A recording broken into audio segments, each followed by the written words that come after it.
Hey, everybody, welcome to Sex is Medicine, your number one resource for holistic sex education online. I am Devi Ward Erickson, your wonderful host. We've been on air for about 7 years now, bringing you all this enriching information about sexuality, spirituality, pleasure, and personal growth. This evening, I'm very excited to have a wonderful guest that I've been following online for quite some time, Lady Shep Jones. And she is here to talk with us this evening about how to release the good girl we were told to be and become the sexy, badass goddess all of us yoni owners were meant to be. And Lady Shep is a teacher, author, life coach, mother, and juju woman, one who taps into her magical powers for healing and manifestation. As a sacred femininity healer, she helps women who feel non-orgasmic, shut down, and overburdened with the stressors of life find bliss and fulfillment through connecting with their sacred sexual energy and divine feminine power. You are a woman right up my alley. Comrade in arms. And you spent the last decade studying the spiritual science of sexuality and healing from Africa and China and India. Could you share a little bit more about your studies and how you got into this field? Yeah, absolutely. Well, first of all, thank you for having me. I've been following you for a long time as well. So, Mutual admiration. yes, I'm so excited. So, how I got into studying sacred sexuality was basically when I left my marriage. I used to be married, and I wasn't a virgin at the time of marriage, but I married the first man who I ever had sex with. So I was 22 years old and I hadn't had sex with anybody else. Yes. Because I was the good girl, right? This is what good girls are taught to do. And this is what I did.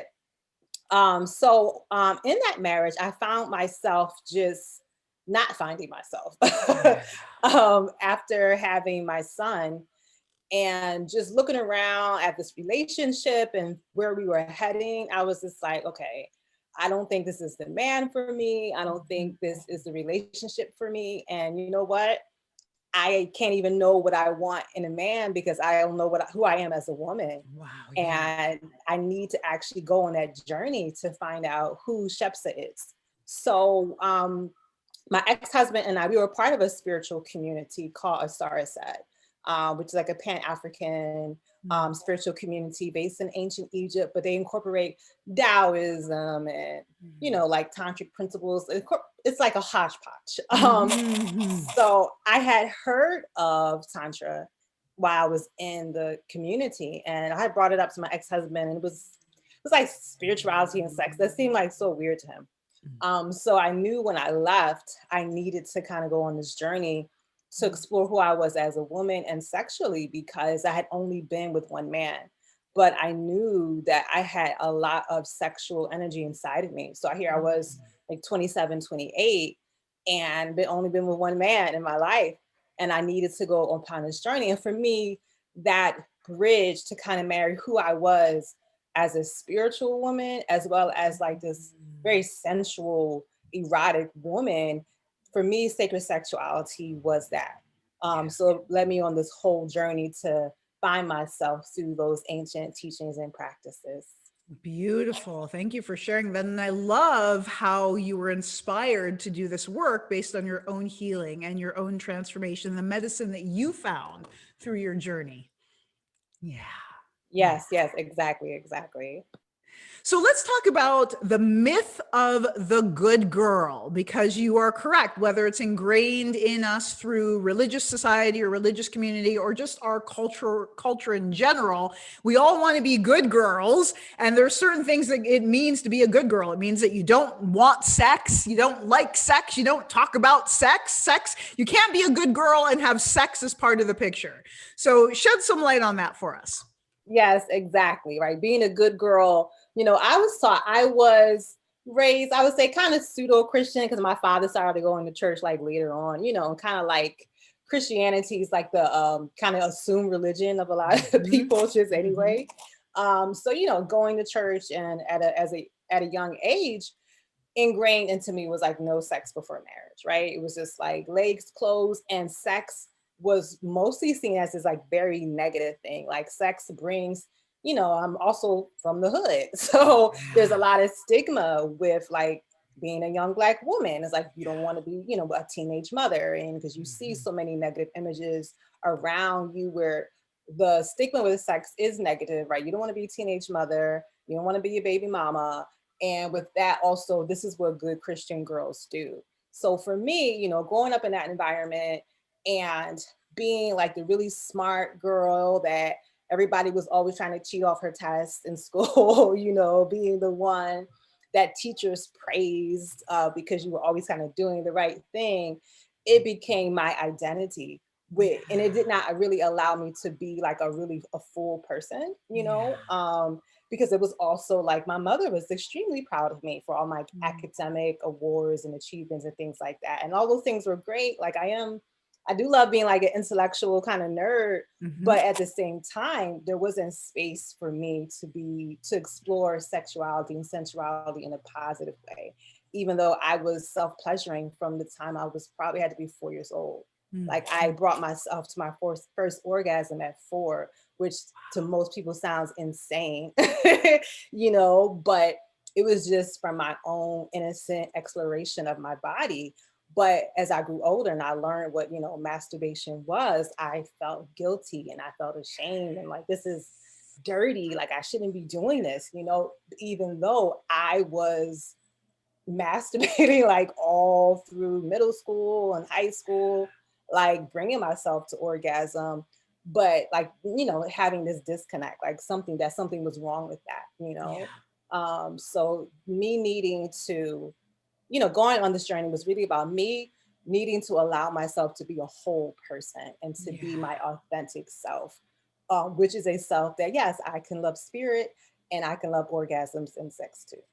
Yeah, so I love that the good girl means that we have to separate our sexuality out of the rest of us. We can't be spiritual and sexual. We can't be smart and intellectual and sexual. And we see that play out in society very clearly. Like this female sex symbol in media is often perceived as dumb or unintelligent. Or, for instance, porn stars, right? People who enjoy having sex for money on camera. Like that's yay. Thank God that there's people who like to do that, right? But they're seen as less intelligent. So it's always like, it's so fascinating that always in this culture, sex and womanhood, like if there's sexuality, like they're not equal, right? And if sexuality is involved, it diminishes our womanhood in some way. Yeah, exactly. Like it makes you less worthy. And I remember, Yeah. you know, when I was a teenager and I was really like, I don't know if pious was the word, but I don't know, really uptight. Like I would look down at girls who were free, you Yeah. know, like the girls who were free and could, you know, didn't have a problem talking to guys and dancing wild. And like, it was like, ew, like what's wrong with them, you know? Yeah. But secretly, like that was a part of myself that I was repressing. Yeah. Wow. That's so clear right there that you looked down on them because that was a piece of yourself that you were repressing. So you judged it. Yeah. Let's talk about being nice and how that fits into being a good girl. Yes, yes. So, yeah, being nice is whack.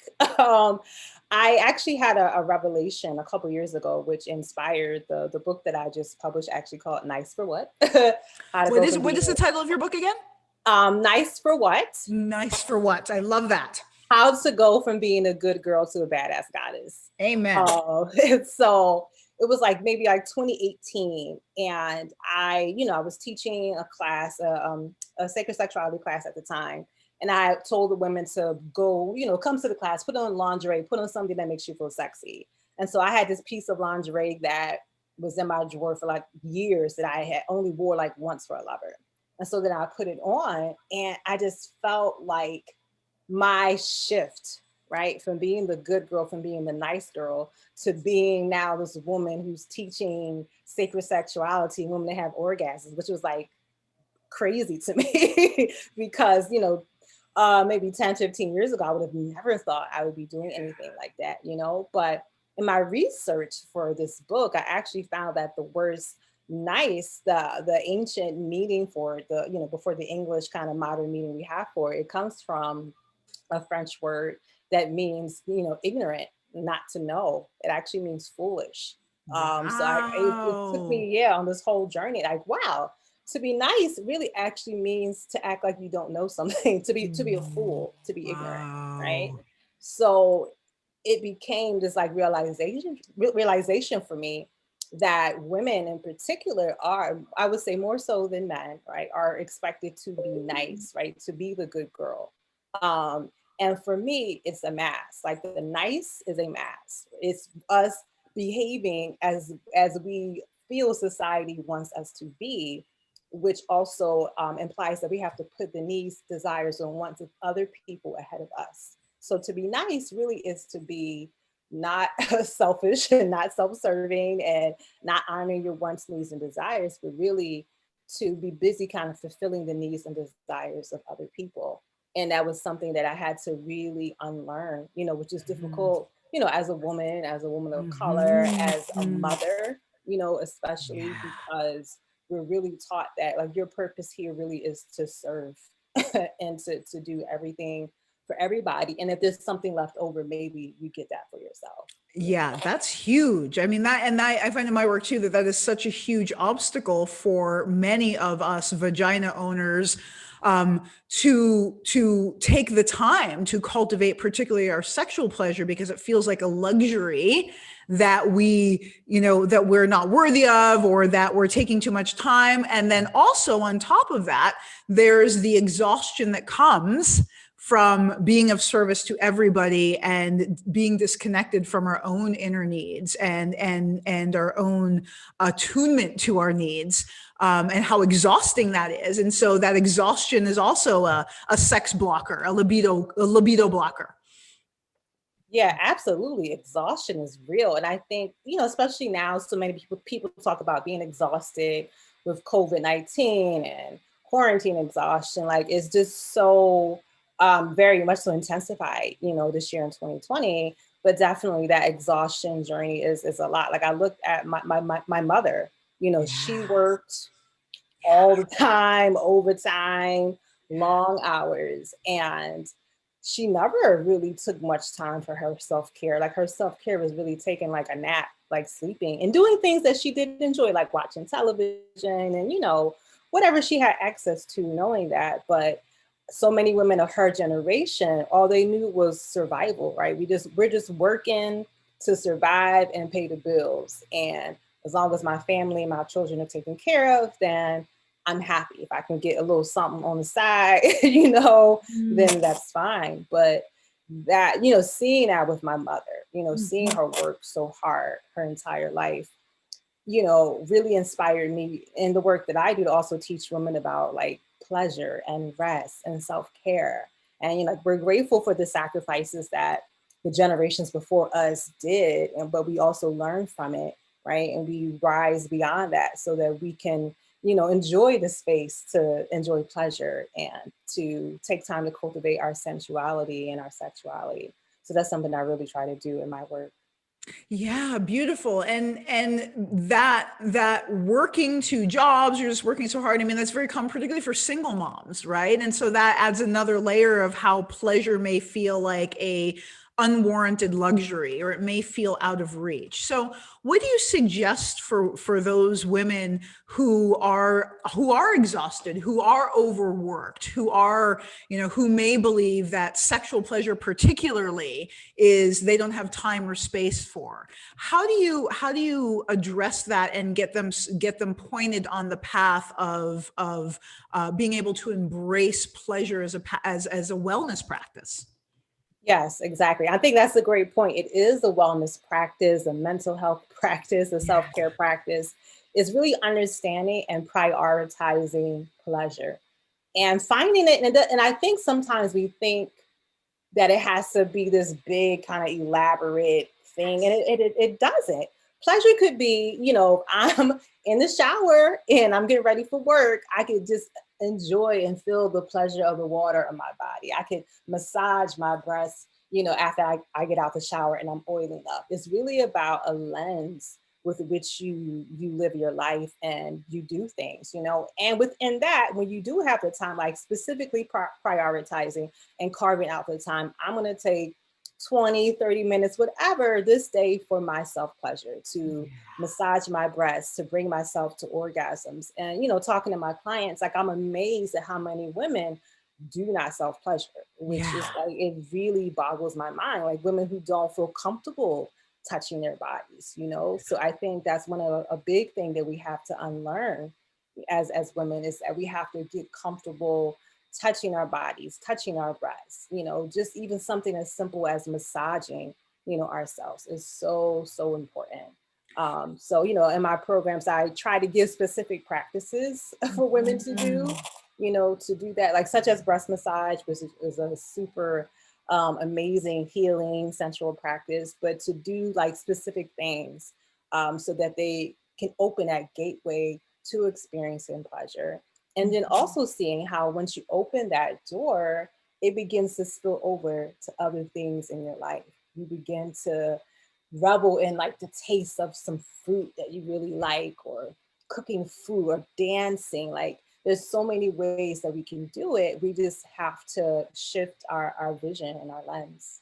It's like pleasure is the thread that connects all aspects of our life, whether it's sexual, whether it's spiritual, whether it's physical, sensual. Pleasure is the thread that weaves and connects all of these pieces. Where do you think, where do you believe that discomfort with touching our bodies comes from? Great question.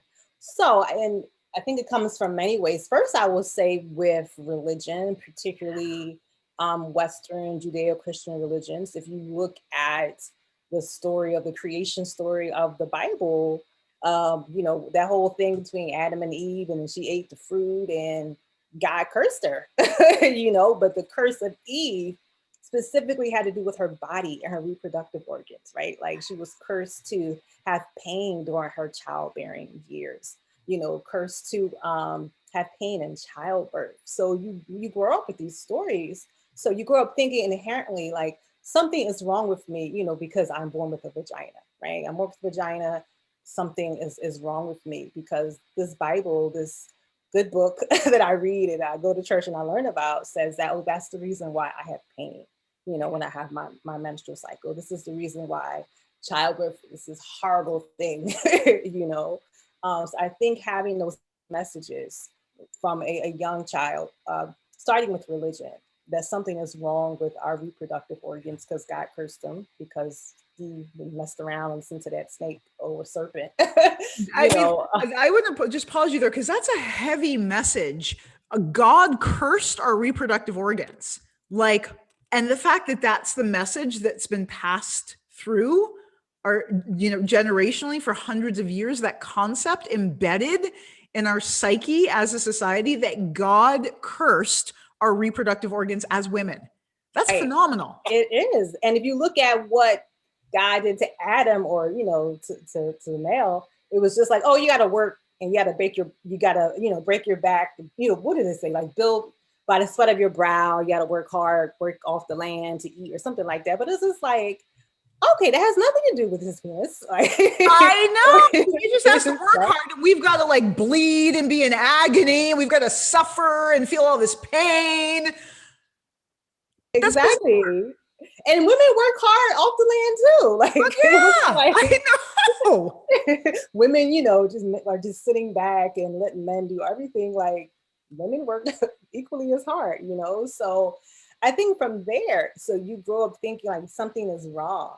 And so therefore with that, even if it's just in your subconscious, the idea of kind of touching your body or connecting to your body, there's already a disconnect. Yeah. And I think Western culture in general makes us disconnected from our body, and Yep. prioritizes, you know, just the mind and the intellect, which is great. You know, we love all of ourselves and our faculties, but there's a big disconnect with the body. Like, the more intellectual you are, the more you're not supposed to care about your body, you know, and connect to it. So I think that's a lot of it. And of course, you know, women who have experienced sexual trauma, who've experienced touch in a way that was not loving or did not have consent, or was violent, brings a big disconnect, Yeah. because all that trauma is stored in the body as well. So I think a huge part of connecting to our sensuality and sexuality is learning to love our bodies, to connect to our bodies, to release the trauma that's in our bodies. Yeah.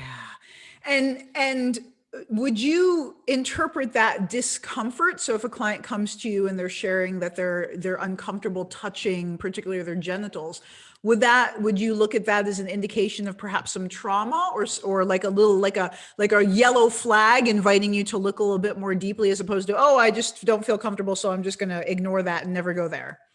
Yes, absolutely. I would definitely look at it as a yellow flag to kind of to probe and to dig deeper and to find out, what's underneath like the waters of that iceberg of feeling disconnected to your body.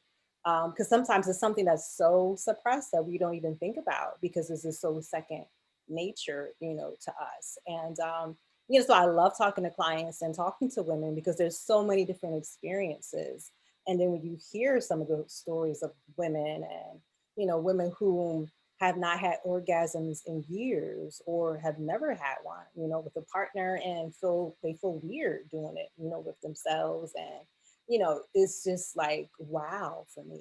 And because I'm thankful that I was able to find pleasure in my body despite the influence of religion. The shame and guilt was still there and I had to let it go. But my body has been a source of pleasure to me for years. And it's something that I want all women to be able to experience. Yeah, and I was fascinated to read about how children or infants, fetuses masturbate, self-pleasure in the womb, right? And how like that is just part of our inherent, expression as humans, is to pleasure our genitals, because why not? I mean, if you have access to it, why wouldn't we? And normalizing that self-exploration as children, exploring our genitals, touching our genitals, and yeah, and how, like, again, that concept of the body bringing pleasure. The body, we're wired for pleasure. We're Right, literally exactly. wired, Literally, we're anatomically wired wired for for pleasure. pleasure. Yes, exactly. Yeah. Exactly. So why in your mind is it so important for those of us who are on this path of liberation and realization? How does our sexuality fit into that? Why is that such an important piece of the puzzle in your view? Oh, yes. We came here through sex, right? This is like what is more powerful than the energy that brings a life into the world? What's more powerful than this energy of creation? And then when you understand that this creational energy, it is for a human being, yes, which is great, but it's also for us that we can use this energy to create our lives. And once we're able to tap into that desire, one thing that I talked about in my book is that, like, there's a reason that women are taught not to follow their desires or their passions or their pleasure. And it's because that a woman who's disconnected from her desire, passion, and pleasure is easier to control, right? Like, much easier to control because she can be made to fulfill the desires, passions, and pleasure of other people. So within our own journey towards self-realization, we have to connect to our desires. We have to connect to our pleasure because that is the life force energy. That is the energy that helps our life to unfold. You have to be awake to what you want, and that includes sexually. And once you also learn to tap into this sexual energy and you learn certain practices and you learn how to circulate it in your body and you actually learn that it can actually open you up to higher spiritual realms, then you're like, oh my God, like, what was I doing all these years? And ordinary sex just becomes like not the thing that, you want to do, maybe every so often, but it becomes not totally satisfying Yeah. once you realize the power of your sexual energy. And for me, it literally is bliss. Like, it helps me to radiate and to connect to this energy of bliss, which is healing. And for me, bliss is spirit. Bliss is God, it's the universe. And that energy is the energy that is activated when you're able to connect your sexual energy and open it to allow you to also rise spiritually. Yeah. So our sexual energy is a pathway to our ultimate realization. Yeah. So question for you, why do you believe, or why do you think that female sexuality is so suppressed and stigmatized, and yet male sexuality within a certain range? Because I'm of the belief that male sexuality is very repressed as well, because the view of male sexuality is it's this like short, fast cum shot kind of thing, and then it's over. And that is like a fraction of your potential as a man. And at the same time, male sexual expression within that framework is very much condoned and allowed and supported. And female sexuality in general is vilified. So why do you think there's that dichotomy there? Yes, yes. I think the root of it is fear and control, like really afraid of a woman being sexually open and sexually liberated because the patriarchy, it's like, I can't control you. And then there's an inadequacy, I believe that's implanted in the patriarchy when it comes to being confronted with a woman who is sexually free and sexually liberated. One of my teachers who I love, Mantak Chia, talks about this, and he says that it really is the root of Western man's oppression of women is their fear of women's sexual power, because they know that woman is sexually superior. So I feel that just that need to control and subvert and subject and objectify women really comes from this kind of twisted desire to control, but also like this inner feeling of inadequacy. Because a woman connected to her sexual power, most men won't be able to last. Like, she will really kind of swallow him whole, for the average man. So it becomes this condition that's necessary to control, keep her in a house, and just really objectify her. And I love what you said also about men's sexuality being limited. And I think for men to even feel that in order to be a man is just really about having, like you said, this kind of fast and wild sex with as many women as possible, becomes this whole consumption thing in which the heart is not connected at all. Yes. Right. So so the man is also cheating himself from having these deep healing and connecting experiences that sex has the potential to have, because it's focused upon kind of just consumption, right, and objectification. Yeah, and so something I've often theorized about and I've seen in my work is that when men are able to control or have choice around their ejaculatory response and last as long as they want, and they no longer feel fear or overwhelmed by their female sexual partner's sexual energy, like they know that they can like fuck the taste out of her mouth, so to speak. Right.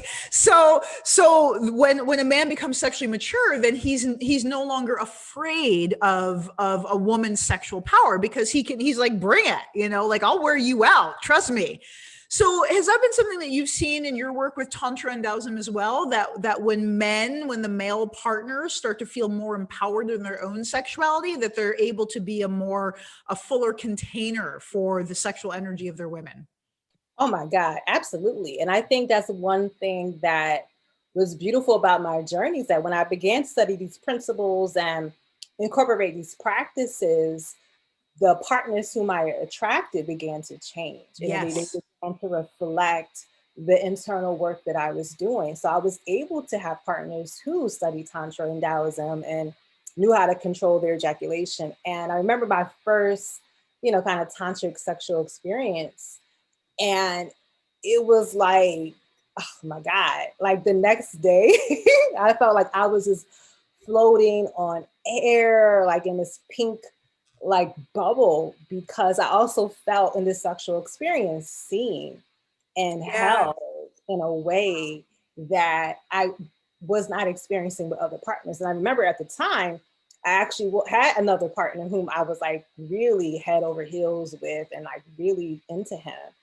But the sex that I was having with him, did not compare to the sex I had with the man who was, you know, a practitioner of these sacred sexual principles. And it's like a whole other different realm of sex. So yes, I find that the men who are able to connect to these principles, even ones who are just kind of, I've also had partners who are just like naturally, you know, supportive and into it, you know, the sex of on that is like a whole other different level. And there's a sense of being seen and being held and safety and desire for the man to please. And he wants to see you, you know, have orgasms. And like you said, he wants to last. And, you know, they try, you know, their best. But it's like a whole other realm of relating. Yeah, and it's an absolute game changer. And I remember pre-tantra, before tantra and before lasting longer and all of that. I when I was with an ordinary quote unquote male partner, how I would just start to feel that pleasure arise. Like it would just start feeling really good, and then he'd ejaculate. And then I just start to feel, I need to ejaculate. And it was like this, like, you know, creates this kind of glass ceiling and this cycle that the body's just like, I just start to feel it. Oh, and then I got to the point where I was afraid to feel pleasure because I didn't want him to orgasm or ejaculate, because as soon as I'd start to feel pleasure, it would be over. So I never, ever got to fully experience pleasure because sex would always be over the moment I just started to tap into that. Have you seen that is an issue in some of the women that you work with, that cycle of, you know, when their partners aren't able to hold that energy, to hold their juice, so to speak, and how that creates this cycle of disappointment in their bodies?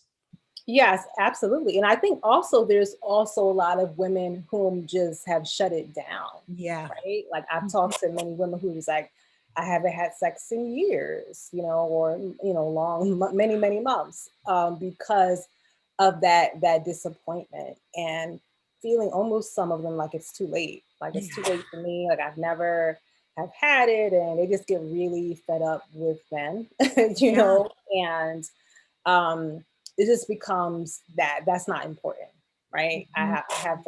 I have my career and have my children are taken care of, and you know, like sex just is not important anymore. So they learn to, and you know, having a great career and children, all of that is beautiful, but it's important for me not to deny or repress that other part of you, and to be able to open yourself to have these experiences. But yeah, definitely. That's why I feel these teachings are great for women and for men, even though I don't really work with men as much. But once I think both realize the power and the potential of sacred sexuality, it would just really transform so many relationships. Yeah, it's like the magic sauce in life is that sexual bliss. It's like, yes, we can function without it. We can function without it, but life becomes magic when we're able to access this bliss that's only cultivated through sexual pleasure. Yes, absolutely. And which is why I also teach women a lot of things they can do solo. It's like just because you don't have a partner, that doesn't mean you have to fully just lock this part of yourself away. Like there's so many practices that you can do just by yourself to enlarging your sexual energy, to increase your orgasmic potential, to heal yourself. Like it doesn't have to be something that you just lock away and you wait for a magical partner to come and set it free. Like you can set it free yourself. Yeah, beautiful. So you talk about sexual sovereignty. What does that mean?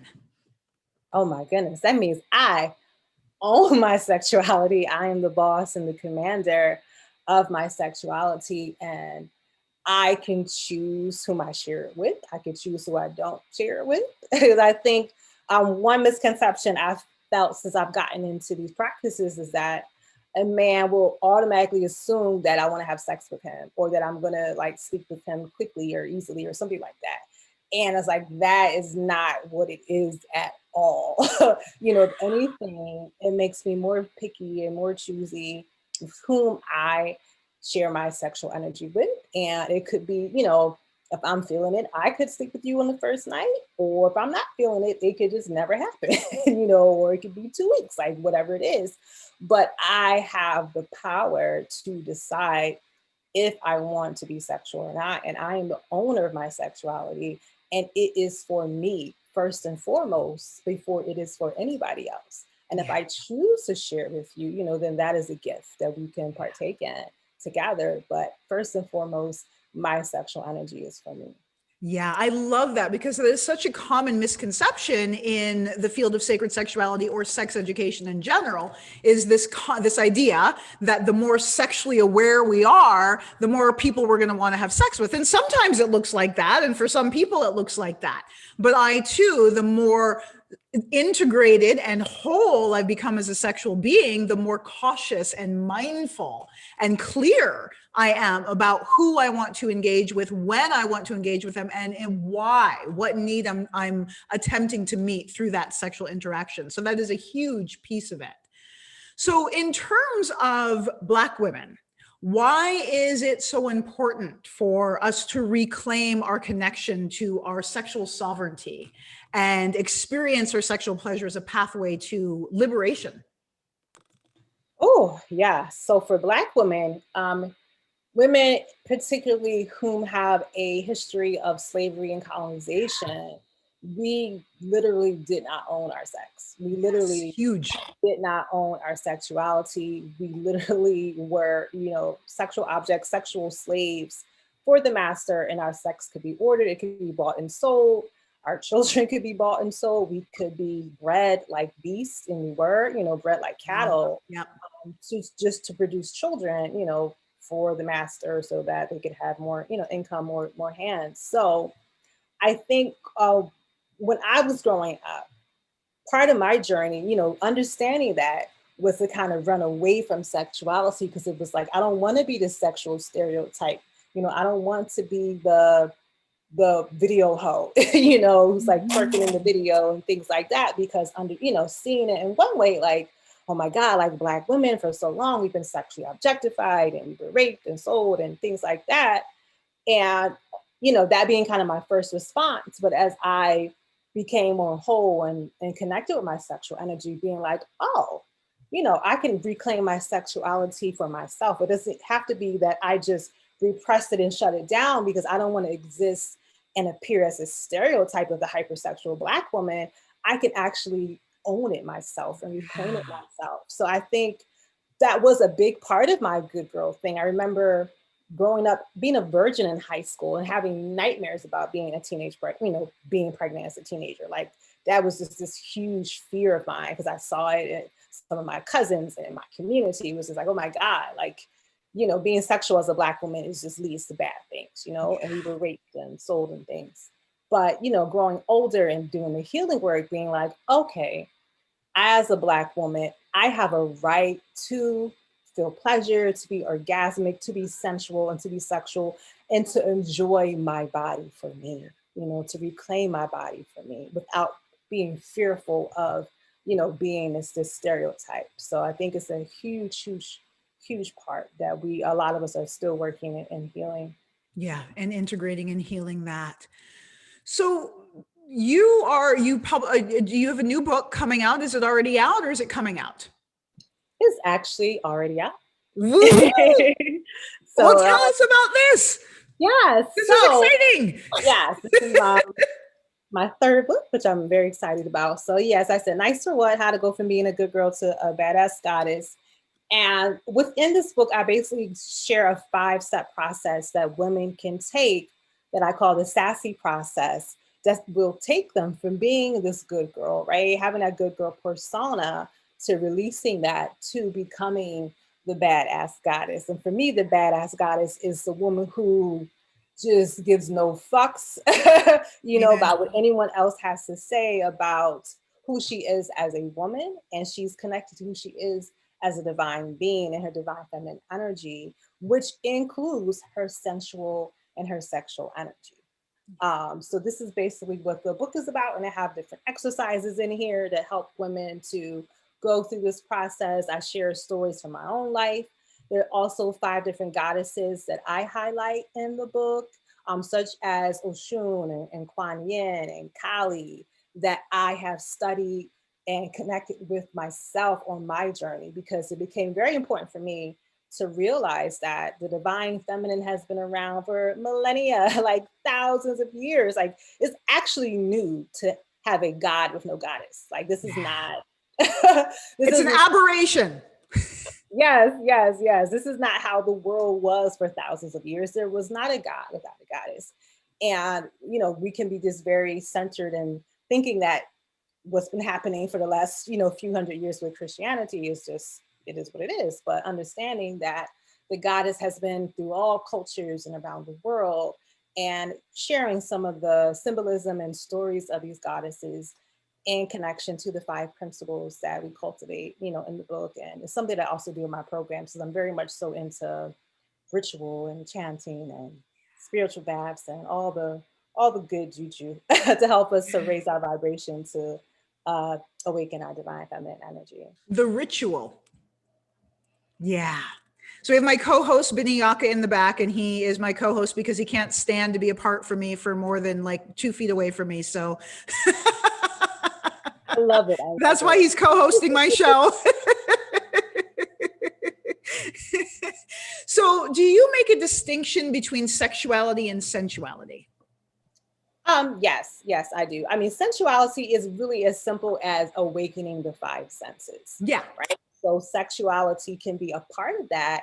But in one of my programs, I have a exercise where the women just spend like 3 days exploring the 5 senses and actually opening up to these senses. So taking the time to like literally smell the roses, and opening your eyes to see and notice colors, and taking the time to massage and to touch your body, to taste and to actually feel it. Because one, huge thing in my studies is that we open to our sexual energy through sensitivity. Yeah. And one thing that becomes deadened to us, when people have like addiction to porn or just have very disconnected sex and things like that, is that we become less sensitive, Yes. right? Our senses become dulled, our nerve endings just are not awake, So being able to connect to our sexual energy does involve awakening our senses and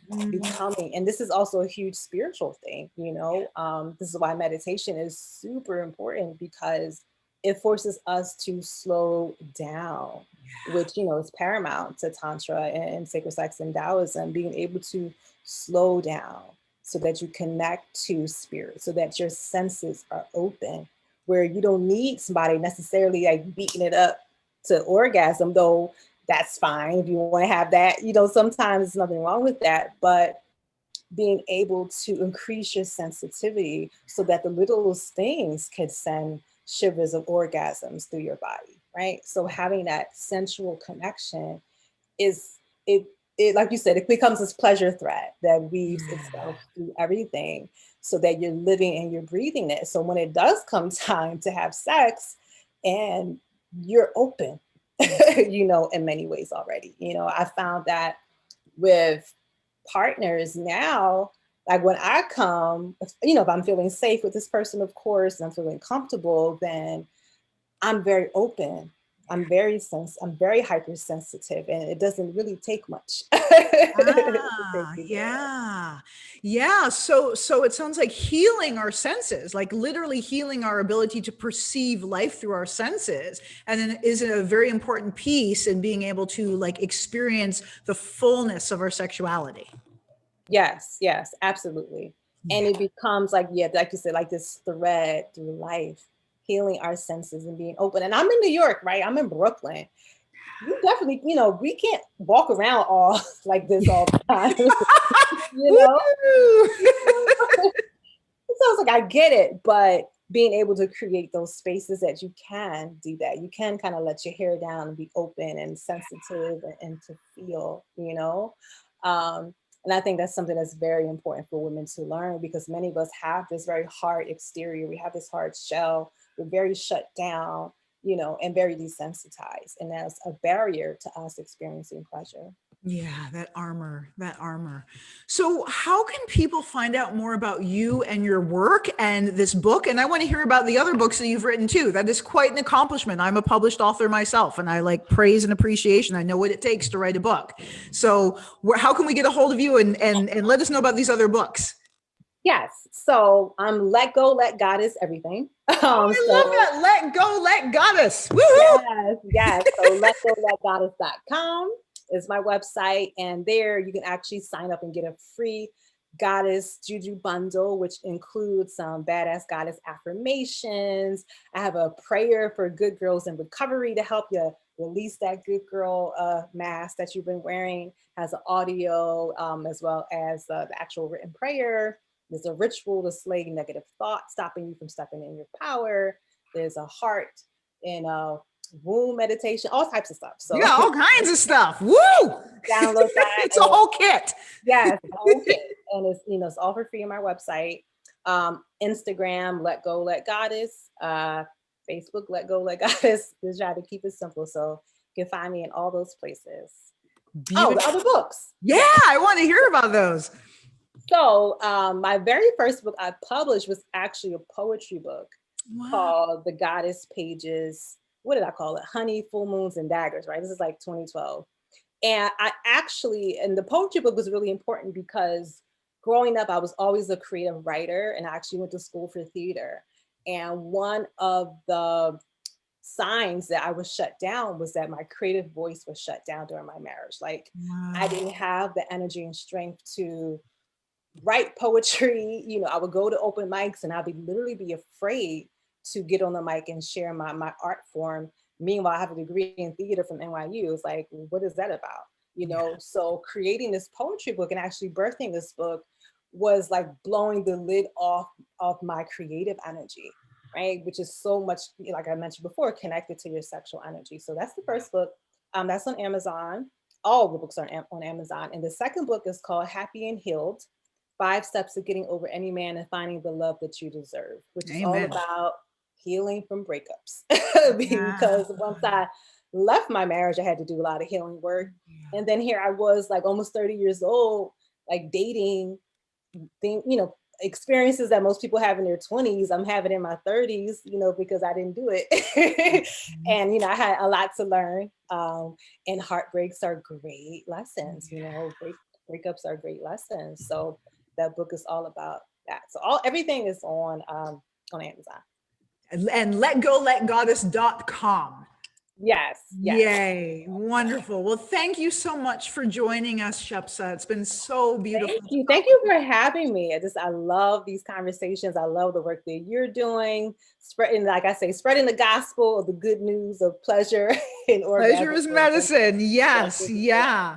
Such congruent pathways in our work. So everyone, make sure you check out Lady Shepsa Jones at letgoletgoddess.com, and make sure that you tune in to our show every Thursday evening at 7 p.m. We are off for the winter. We are taking a break December and January from our live shows, but we will be having amazing replays running all through December and January for them. And we will be back online with our live shows in February. So make sure to stay connected at Spotify, iTunes, tune in, all the great places, authentictantra.com on Instagram, Facebook, Twitter, all the wonderful places, and sign up for our free offerings at authentictantra.com. Thank you so much, Lady Shepsa. I look forward to talking with you again in the new year. Awesome. Thank you so much.